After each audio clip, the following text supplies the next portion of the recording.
बहुत बहुत धन्यवाद सबका। सब लोगों ने सहयोग से और शांतिपूर्ण तरीके से परीक्षा दिया, इसके लिए वो भी बधाई के पात्र हैं। हम लोगों का आयोग में हमेशा से यह प्रयास रहा है कि हम कदाचार मुक्त परीक्षा कराएं, और आप लोगों ने देखा होगा कि 67th की पुनर्परीक्षा से लेकर के अभी तक जितनी परीक्षाएं हम लोगों ने लिया है, किसी में भी पेपर लीक या वायरल होने की कोई बात नहीं आई है। और अब ये बिंदु जो है आप इतिहास अब हो गया हमारे लिए। और आप ये भी देख रहे होंगे कि आज की जो चर्चाएं भी हो रही हैं वो वायरल या पेपर लीक के बिंदु पर नहीं हो रही है। अब परीक्षा की गुणवत्ता, प्रश्न पत्र की गुणवत्ता और इस तरह की चीज़ें की बातें हो रही हैं, जो कि अच्छी बात है। शैक्षणिक बिंदुओं पर अगर विचार विमर्श अगर होता है तो अच्छी बात है वो। सर, एक चीज़ जानना चाहेंगे कि जो आप लोगों ने जो कंट्रोल रूम बनाया था उसका कितना फ़ायदा मिला, और आपने एक पॉलिसी भी की थी कि नहीं, जो क्वेश्चन पेपर होंगे वो अभ्यर्थियों के बीच जाएंगे, खुलेंगे और बीपीएससी का अपना सील होगा उस पर। देखिए, हम हमेशा से इस बात को हम समझते हैं और हम मानते हैं कि हमें ऐसे कदाचार करने वालों से 2 कदम आगे रहने की आवश्यकता है। जो कमियां थी सिस्टम की 67th में जो हम लोगों ने देखा, जो वायरल हो गया, उन कमियों को हम लोगों ने चरणबद्ध तरीके से दूर किया। और उसमें से ये भी एक प्रयास था कि हम लोगों ने पहले स्टार्ट किया कि अभ्यर्थियों के समक्ष ही उसको अनसील किया जाएगा। लेकिन हम वहीं तक हम लोग संतुष्ट नहीं हुए, क्योंकि हमारा मानना है कि अगर हम उनसे 2 कदम आगे नहीं रहेंगे तो कदाचार करने वाले सेंध मार देंगे। इसलिए आवश्यक था कि हमें अपनी व्यवस्था में हमेशा लगातार परिवर्तन करते रहना, उसमें सुधार करते रहना। और उसी की कड़ी में इस बार हम लोगों ने यह भी किया कि जो रिटर्न सील जो होगा वो सील हमारा होगा। अभी तक हम लोगों ने पिछले बार में ये किया था कि जो रिटर्न सील होगा, मतलब रिटर्न बक्सा जब आएगा तो उसमें बक्से को जो सील किया जाएगा वो सेंटर सुपरिटेंडेंट का सील होगा। लेकिन इस बार हम लोगों ने उसको ही बदल करके कर दिया कि नहीं, सेंटर सुपरिटेंडेंट का वो सील नहीं होगा, वो सील हम देंगे। और फिर वो हम सीमित संख्या में देंगे ताकि सेंटर सुपरिटेंडेंट उसको लगा दे और फिर तब हमारे पास है, ताकि वो सेंटर सुपरिटेंडेंट के स्तर से या मतलब सेंटर के स्तर से कोई उस सील के साथ परिवर्तन कर दे। अभ्यर्थियों के समक्ष सील करने के बाद, अभ्यर्थियों के जाने के बाद उसको फिर से खोल करके फिर से सील कर दे, इस संभावना से इनकार नहीं किया जा सकता था। और इसी को देखते हुए ऐसा किया गया कि अब हमारा सीमित संख्या में सील जाएगा और उसी को लगा करके उनको वापस भेजना है। इसलिए अब इसकी भी गुंजाइश नहीं रह गई कि सील तोड़ करके फिर से सील करना संभव अब नहीं है। सर, अब तो इंतज़ार सबको रिजल्ट का है, और जो जानकारी मिल रही है रिकॉर्ड समय में रिजल्ट भी आना है। बिल्कुल, हमारा प्रयास ये है ही कि हम रिज़ल्ट दें। और जैसा मैं मानता हूँ कि 9वीं 10वीं और 10वीं 11वीं 12वीं इनका तो हम रिज़ल्ट जल्दी दे देंगे, पहले दे देंगे और जल्दी दे देंगे। जहाँ तक प्राथमिक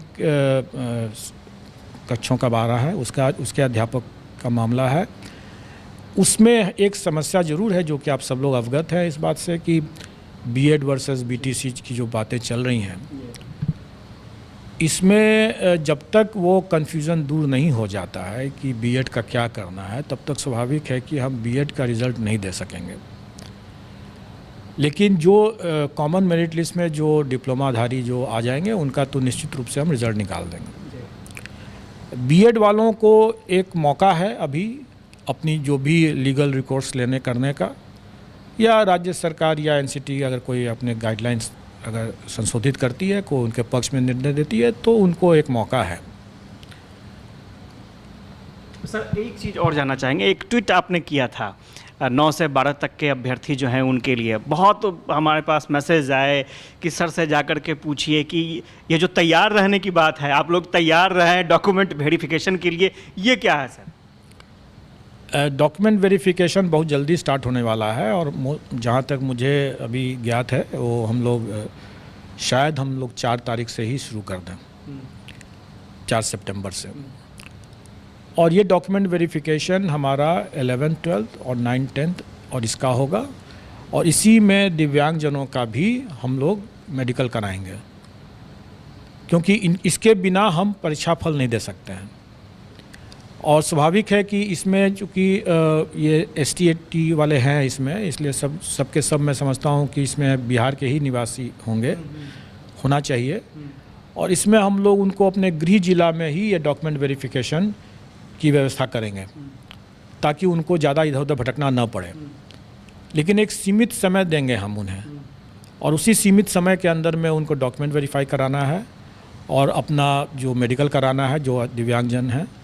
और अगर उसमें कोई मेडिकल में अगर उनको रेफ़र किया जाता है IGIMS में या किसी और हॉस्पिटल में, तो वहाँ उनको जा कर के इसको करवाना होगा, ताकि हम समय पर रहते हुए मतलब मेरा मानना है कि 15 सितंबर तक अगर सब कुछ अपनी योजना के हिसाब से चलेगा अगर, तो 15 सितंबर तक इन लोगों का मैं परीक्षा फल देने की स्थिति में रहूँगा। और जहाँ तक प्राथमिक की बात है वो मैंने पहले ही बताया कि उनका डॉक्यूमेंट वेरिफिकेशन भी हम लोग स्टार्ट कर देंगे, और लेकिन उसमें थोड़ा टाइम लगेगा। तब तक प्राथमिक के अलावे जितने लोग हम लोग कर चुके रहेंगे। तो प्राथमिक वाले में थोड़ा सा विलम्ब है, और विलम्ब का कारण एक तो यह है कि उनकी संख्या बहुत ज़्यादा है और उसमें हमें कई तरह की चेकिंग करनी है। और दूसरा जो BEd वर्सेस BTC का भी एक मुद्दा है। इसलिए इन सब को ध्यान में रखते हुए मेरा मानना है कि उनका डॉक्यूमेंट वेरिफिकेशन में थोड़ा टाइम लगा। मैंने अपने पिछले प्रेस कॉन्फ्रेंस में ये कहा भी था कि 20 से 25 के बीच के आसपास में मेरा मानना हो सकता है, उससे पहले भी हम लोग स्टार्ट कर सकें, लेकिन लगभग वही समय रहेगा। सर, कट ऑफ को लेकर के काफ़ी जिज्ञासा है अभ्यर्थियों में, उसके बारे में क्या कहेंगे? कट ऑफ के लेकर के हमेशा से ये जिज्ञासा लोगों को बनी रहती है, लेकिन मेरा मानना है कि अगर आप कुछ एक विषय को अगर छोड़ दें, मैंने तो जो देखा है उसके हिसाब से 9th-10th में सिर्फ 4 विषय, और हायर सेकेंडरी में मतलब 11th-12th में सिर्फ 3 विषय को अगर छोड़ दें, मतलब कि 7 विषय को अगर छोड़ दें, तो बाकी किसी भी विषय में कट ऑफ के लिए चर्चा करना, विमर्श करना या उसके लिए परेशान होने की कोई ज़रूरत नहीं है। कोई ज़रूरत इसलिए नहीं है कि उसमें मैंने अपने ट्वीट के माध्यम से भी लोगों को एक तरह संकेत देने का कोशिश किया है। लोग उसका सही से नहीं समझ सके, तो फिर मैंने आज हिंदी में भी उसको स्पष्ट कर दिया है कि जो लोग इन 7 विषयों को छोड़ करके अन्य विषय के जो अभ्यर्थी हैं, अगर वो डिस्क्वालीफाई नहीं होते, मतलब अयोग्य नहीं हो जाते हैं, तो उनकी नियुक्ति उनका पक्का है, क्योंकि वैकेंसी है ज़्यादा और अभ्यर्थी कम है उसमें। लेकिन यही स्थिति बाकी में नहीं है।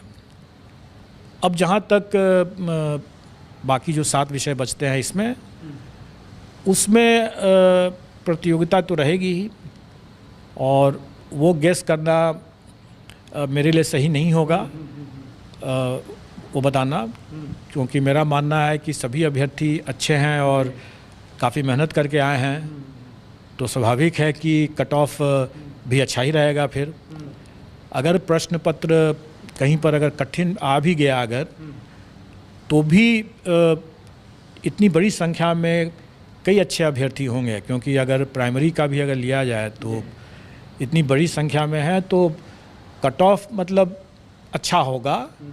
कितना होगा, ज़्यादा होगा, कम होगा, ये मैं नहीं बता सकता हूँ। तो पहला कि हमारे जो प्रावधान थे वो पहले से दिए हुए थे, जो सरकार की नियमावली में ही घोषित है कि NCT का जो भी होगा परामर्श, उस पर सरकार का जो भी निर्णय होगा वही लागू होगा। तो अगर वो परिवर्तित हो जाता है तो वो परिवर्तित हो ही जाएगा। दूसरा कि माननीय सर्वोच्च न्यायालय का जो निर्णय है वो एक तरह से फोर्स मैज्योर कंडीशन है। फोर्स मैज्योर कंडीशन का ये है कि जो बाहरी कारणों से अगर जिस पर मेरा नियंत्रण नहीं है, अगर उन कारणों से अगर कोई स्थिति उत्पन्न होती है तो उसमें हमें वापस करने का कोई प्रश्न नहीं उठता। ये तो मैंने कानूनी बात बता दिया कि हमें वापस करने का कोई प्रश्न नहीं उठता। लेकिन मेरा दूसरा पॉइंट ये है कि किसी ने वापस के लिए पैसे की मांग भी तो नहीं किया, किसी ने पैसे वापस नहीं मांगा। और ये कहना कि हमें यह राशि वापस करने की ज़रूरत है, तो मैं तो ये कहूँगा कि अगर आप वापस मांग लेते, सरकार के लिए जितना पैसा सरकार इसमें लेती है फीस परीक्षा में, किसको क्या लगता है कि क्या उतने ही में इसका काम हो जाता है? बिल्कुल नहीं होता है। ये सारी की सारी राशि जो है राज्य सरकार के खाते में जाती है, और राज्य सरकार इससे कहीं ज़्यादा दोगुना तिगुना खर्च करती है इस परीक्षा को आयोजित करने के लिए। और राज्य सरकार के लिए अगर मान लीजिए कि अगर 1 लाख कैंडिडेट अगर बोलें कि हमको पैसे वापस कर दें, कर दिया जाएगा। सरकार के लिए कोई बहुत बड़ा रकम नहीं है, लेकिन अभ्यर्थियों के लिए कोई भी ये समझना होगा कि ये मांग करते हैं वो, तो क्या वो अपना रेस से बाहर होने के लिए तैयार थे? क्या वैसे बीएड अभ्यर्थी जो इस बात की मांग करते हैं, मीडिया पर मांग जरूर किए हैं, किसी ने ऐसे मांगा नहीं है पैसा, लेकिन अगर आप वो खुद भी सोचें, और मैं समझता हूँ कि उन्होंने खुद सोच ही लिया था और इसीलिए उन्होंने लिखित में मांग नहीं किया था कि अगर हम इस रेस से बाहर हो जाते हैं तो उनका सभी रास्ता बंद हो जाता है। फिर ऐसे तो रेस में हैं तो शायद कुछ संभावनाएं हैं। तो मैं समझता हूँ कि ये सिर्फ मीडिया के लिए उन लोगों ने ऐसी बातें किया और तरह तरह की अटकलबाजी करते रहते हैं, ये बहुत गलत है। और ऐसे चीज़ों को मैं आपको बता दूं कि ऐसे एक अभ्यर्थी के मामले में हम लोगों ने उससे कहा भी, हम लोगों ने देखा उसके इस तरह की मांग मीडिया पर आई, सरासर बीपीएससी को बदनाम करने की इस तरह की गलत सलत बात बोले। हम लोगों ने उसको नोटिस कर दिया और नोटिस में उसने रोते हुए उसने लिखित माफ़ीनामा दिया है। तो मैं सब लोगों से ये बात कहना चाहूँगा कि एक आप ऐसी कोई बातें न करें जो बाद में जा कर के आपको नुकसान पहुंच जाए। मैंने पहले भी और हमारे आयोग ने भी इस बात को प्रकाशित किया हुआ है कि कोई अमर्यादित बातें कहते हैं, आप अभ्यर्थी हैं इसलिए कि आप राज्यकर्मी बनना चाहते हैं, और राज्यकर्मी की गरिमाओं और मर्यादाओं का अगर आप उल्लंघन करते हैं तो हम ऐसे अभ्यर्थियों की अनुशंसा कतई नहीं करेंगे। और आजकल आप लोगों ने देख ही लिया कि फेशियल रिकॉग्निशन का ज़माना है। फेशियल रिकॉग्निशन से हम लोगों ने कई लोगों को चिन्हित किया है। हमारे लिए बहुत आसान है कि जो मीडिया पर जो लोग आकर के गलत सलत बात बोल के चले जाते हैं, वो समझ कर रहे हैं कि सब पर नज़र है। और हमारे सिस्टम के हिसाब से, जैसे मैंने बताया कि एक अभ्यर्थी को हमने नोटिस भी दिया और उसने माफ़ी भी मांगा है, हम सबको कर सकते हैं, सबको कर सकते हैं। जिनकी जो भी मेरिट लिस्ट में अगर आ जाते हैं, अगर हम उन पर पकड़ करके हम उनको उनके उस कारण परीक्षा करके उनको लिस्ट से बाहर कर सकते हैं। इसलिए उनको संभल करके बात करनी चाहिए।